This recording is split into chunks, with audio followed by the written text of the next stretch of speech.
Hi, I'm Nicholeen Peck, and I teach all over the world about parenting, good communication, and good family relationships, all through the lens of self-government. And in this video, I'm going to be talking about 10 signs that your parents are emotionally immature.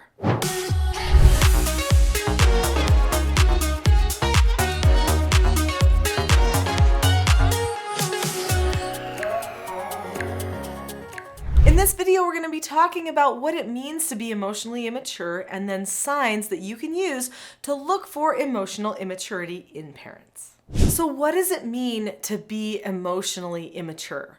When a person is emotionally immature, what this means is they are thinking usually more about themselves than about other people in any given circumstance. I mean, that's a pretty summed up way to say it, but when a person has emotional immaturity, they have a hard time bonding with people, they have a hard time communicating, they lack in unity, they usually have more emotional problems. All of those kinds of things occur when you have emotional immaturity. What it means is socially and emotionally, you have not fully developed. That's why the term is emotionally immature. A person can be any age and have emotional immaturity.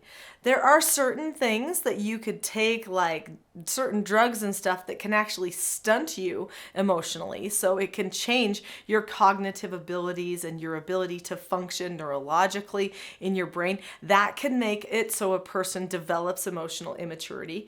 But also, being raised by an emotionally immature person can actually create emotional immaturity in their offspring as well. So sometimes a person's emotional immaturity is nature, meaning that's just how they are, whether it's due to drugs or hardwiring. And then sometimes a person is emotionally immature because of nurture. And a lot of times the nurture is a key component that you can do something about.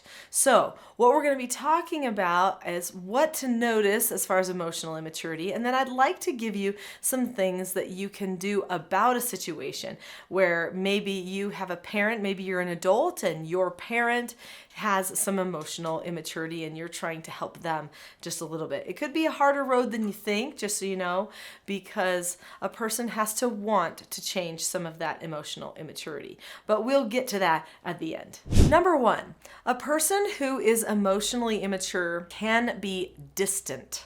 Okay? So you just sort of feel like they don't quite connect with you. They might be there, they might be looking at you, they could even have a conversation with you, but there's just something that doesn't feel like you can bond with them. And it's kind of disappointing because you keep trying, but you don't really get that feedback from them. They are focusing on themselves during that time. I recently had an opportunity to work on a project with a large group of people, and there was one woman who was part of the leadership of the project. And this woman was so hard to read. And she always wanted to control everything too. And so she was difficult to work with. But one of, I felt like, the most glaringly obvious signs that she had some emotional immaturity that she was dealing with was that she was just so distant from everyone. She would just look at other people and just not connect. She might tell people what to do. She might have a really strong opinion about how she wanted something to happen, but she never was connected with you or understanding at all when she shared that opinion. So that's kind of what it can look like when someone is distant. Number two, the person is self-involved. Now that kind of goes without saying. If you're always thinking about yourself, then you're going to become very self-involved. What am I doing next? What do I need? What does somebody need to do for me? How did that impact me? My feelings, my needs. Now, obviously, people say, well, hey, you've got to take care of your own needs. You got to make sure that, you don't run yourself into the ground. That's not what I'm talking about here. People who are really self-involved, they run everybody else into the ground by making sure that they get everything that they want or that they need. They get very emotional about it. So it's not that their basic needs aren't being met, it's that their basic needs, or maybe even not so basic needs, are all consuming of everybody that's around them. When a person has emotional immaturity, they will reject something that is not perfect. If they're not perfect, they start rejecting themselves. If you're not perfect, they reject you. If the neighbor's not perfect, they reject that. If the political candidate is not perfect, they reject them. They reject all kinds of things if they are not exactly perfect. Now, any of us could fall into this because some people just see things very stark differences. Some people also have very firm beliefs. Now, that's not the same as being emotionally immature. You can have firm beliefs and you can say that is wrong. But you can still allow someone to say something, maybe they have a different opinion. You can allow the opinion to be expressed. A person who's emotionally immature cannot even allow the opinion to be expressed. So they're going to cut you off. They're going to make sure that they fix it right then. They want to make sure that everything goes back to what they think is perfect. And if not, if it can't, they can't talk to you. I've got 7 more signs that somebody's emotionally immature that we're going to be talking about, but before I get to those, click that subscribe button now. There are a lot of videos on this channel that will help to decrease emotional immaturity in parents and in yourself as well, because we all need to improve our communication, and this channel is all about improving communication through the principle self-government. Number 4, a person is only happy when things go their way. If a person is an emotionally immature person, then they want to be in control of things all the time. And if they can't be in control of things all the time, then they will get moody and they are not happy. The simple skill is accepting no answers. When a person accepts a no answer, they're willing to accept when things don't always go their way. Not everybody has every one of these emotionally immature skills. If a person is truly emotionally immature, they will have multiple. If somebody just has a bad habit or a bad social skill in a one-off circumstance, that does not necessarily mean that they are emotionally immature. Number 5, an emotionally immature person can have frightening emotional blow-ups. These types of blow-ups that get everybody recoiling, they try to control circumstances with really inflated emotion, and it can seem like they are not okay, that something very bad has happened to them, even though you might be looking at the situation and going, this isn't a super bad circumstance. I mean, the power just went out, or so-and-so didn't call you back. It's not a big deal. Accept the no answer. Here we are back to that skill, accepting no answers again, which is one of those life skills that a self-governed person knows. So in order to help the person learn to develop more self-government, teaching that skill could be very useful. Number 6, emotionally immature people often have poor relationship repair skills. So after one of those frightening blow-ups, they assume it's all somebody else's fault, and they don't take any responsibility. Or maybe they accidentally said something, they are kind of sorry, but they don't really know how to solve it, so they just kind of let the problem go by the wayside, hoping it will disappear. Now, any of us could do these things, but it even gets worse than that.